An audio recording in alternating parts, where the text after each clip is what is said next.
여러분 안녕하십니까? 포항 MBC 뉴스데스크입니다.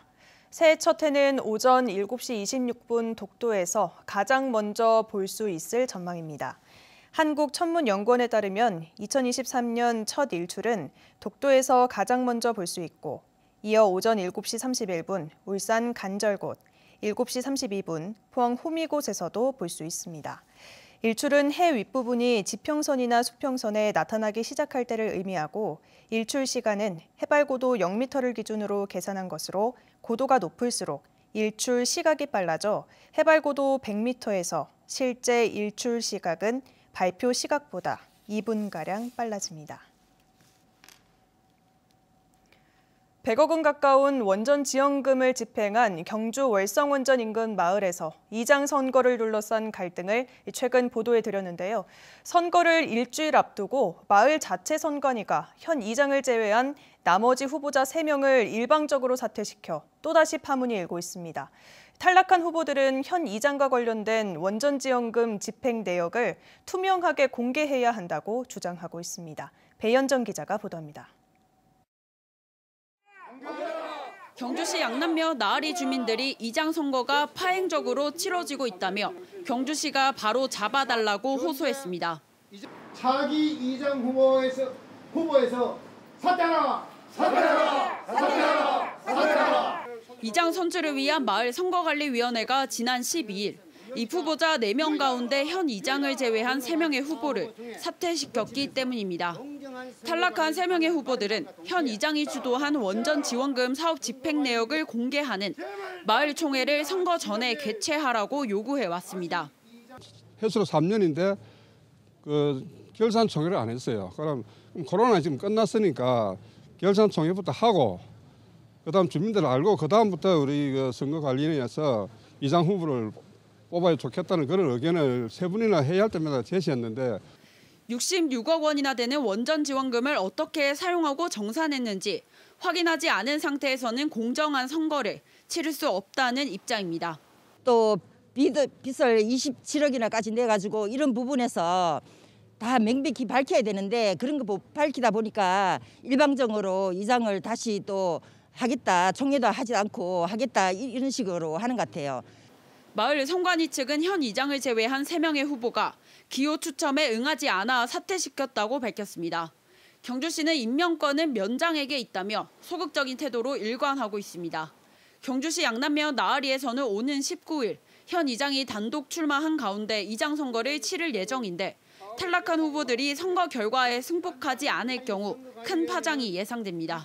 MBC 뉴스 배현정입니다. 동경주 농협이 연 8.2%의 고금리 적금을 판매했다가 전국에서 9천억 원의 자금이 한꺼번에 몰리자 계약 해지를 공지하는 등 혼란을 겪고 있습니다. 동경주 농협은 지난달 25일 100억 원 정도를 목표로 특판했지만 실수로 비대면 계좌 개설을 차단하지 못해 전국에서 9천억 원의 자금이 몰려 뒤늦게 계약 해지를 통보하고 있습니다. 자산 1,670억 원의 동경주 농협은 다음 달 경영부실 농협으로 수시 공시 사유가 예상된다며 해지를 간곡히 부탁하고 있지만 해지된 금액은 절반에 그치고 있습니다.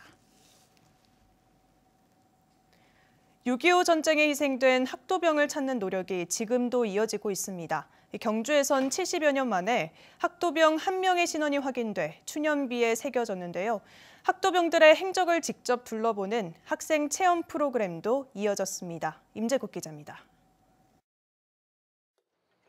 경주고등학교 학도병 추념비에 새로운 이름이 하나 새겨집니다.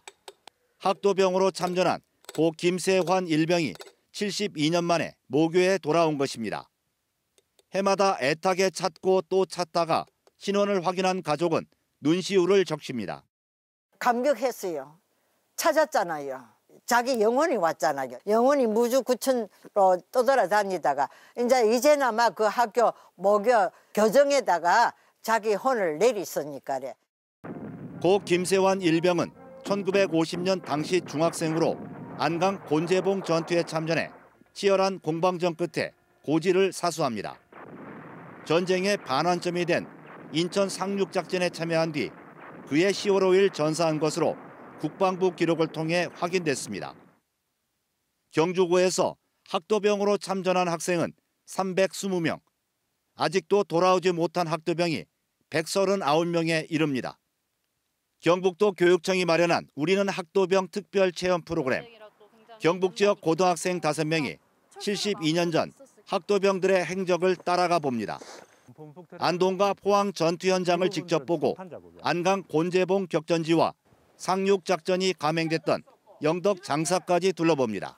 그분들이 있었기 때문에 제가 지금 이렇게 너무 잘 살고 있고 본인의 목숨까지 바쳐서 희생했던 그때 그 결과가 절대 헛되지 않게 살아가고 싶다는 말씀을 전해드리고 싶어요. 과거를 기억한다고 해서 지금 당장 뭔가를 할 수 있는 건 아니지만 나중에 똑같은 전쟁이 일어났을 때 그 비석에 쓰여진 이름의 숫자를 줄일 수 있지 않을까요? 경북도 교육청은 학도병 체험을 통해 전쟁의 아픔과 국가에 대한 인식을 새롭게 하는 데 도움이 될 것으로 보고 있습니다. 학생 신분으로 목숨을 걸고 나라를 지키는 일은 매우 어려운 일입니다. 여러분들이 직접 학도병들의 입장이 되어서 여러분들은 어떻게 나라를 지킬 것인지 생각해 보시기 바랍니다. 6.25 전쟁이 멈춘 지 72년, 돌아오지 않은 학도병을 찾고 전쟁의 아픈 상처를 이겨내는 일은 여전히 우리 모두의 몫으로 남아 있습니다. MBC 뉴스 임재욱입니다.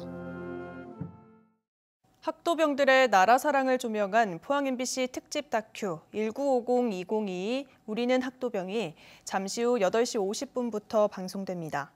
특집 다큐 우리는 학도병은 경주고, 포항예고 학생과 군 특성화 고등학교 학생들이 대구와 안동, 영덕, 안강 등 학도병들의 발자취를 밟아가며 전쟁에 무감각한 학생들에게 학도병의 숭고한 희생 정신을 발견하는 내용입니다.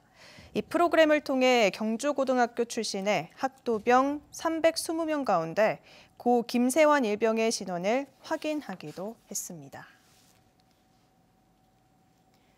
이강덕 포항시장은 어제 대구에서 열린 아시아 포럼 21 초청 토론회에 참석해 테슬라가 원한다면 전용 부두는 물론이고 풍력 발전을 통한 신재생 에너지도 100% 지원할 방침이라고 밝혔습니다. 또 특별한 외압이나 정치적인 판단이 없는 한 여러 조건을 모두 고려하면 포항이 테슬라 유치에 가장 유력한 상황이라고 언급했습니다. 아울러 대구 경북권 전체가 힘을 실어 유치에 함께해주지 않으면 시너지 효과를 얻을 수 없다며 미래의 대구 경북 먹거리 확보라는 차원에서 협력해 줄 것을 기대한다고 말했습니다. 테슬라 공장을 유치하기 위해 대구시도 산업통상자원부에 유치 제안서를 냈습니다. 대구시는 제1국가산단과 테크노폴리스 추가 확장지, 제2국가산단터를 후보지로 하고 LNF 같은 전기차 배터리 소재 기업이 자리를 잡고 있고 자동차 부품 기업 생태계를 갖췄다는 것을 장점으로 내세워 유치 제안서를 작성했습니다. 포항과 부산, 울산 같은 항만이 1시간 안팎의 거리라는 점과 원만한 노사관계 등을 부각했습니다. 부산과 울산, 인천 등 많은 지자체가 테슬라 공장 유치 전에 뛰어든 것으로 전해졌습니다.